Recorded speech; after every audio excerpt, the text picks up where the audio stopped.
13 రోజుల నుంచి హైదరాబాద్లో ఉన్నాను. ఫ్రెడన్నకి ఈ రోజుకి 2 వారాలు అయింది యాక్సిడెంట్ అయ్యి.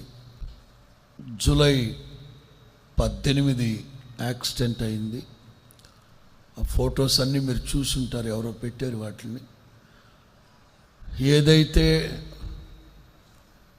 ఇలా జరగకూడదు అని అనుకున్నామో తప్పలేదు. ఇన్ఫెక్షన్ ఎక్కువైపోయింది. ఇలా జరగకూడదు అని ఏదైతే అనుకున్నామో నిన్న ఈ వేళప్పుడు అది జరిగింది. తప్పలేదు. ఏమిటి అనేది కాలమే మీకు తెలియపరుస్తుంది. జరగకూడదు అనుకున్నాం, అలాగా జరక్క తప్పలేదు.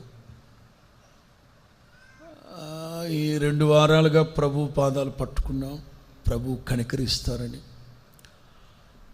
సో ప్రభు చిత్తం అది అనుకున్నప్పుడు శిరసావహించి ముందుకు వెళ్ళక తప్పలేదు కూడా. ఒకటి మాత్రం వాస్తవం, ప్రాణాపాయంలో నుంచి గట్టెక్కించి జీవాన్ని ఉంచాడు. అందుకే దావీదు అంటారు, యెహోవా నన్ను కఠినముగా శిక్షించిన కానీ మరణానికి ఆ ఒక్క సంతోషంతో ముందుకు సాగక తప్పదు.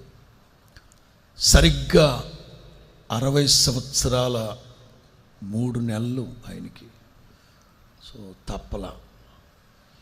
సో దేవుని చిత్తం ఫెడన్న పట్ల ప్రభు జరిగించును గాక.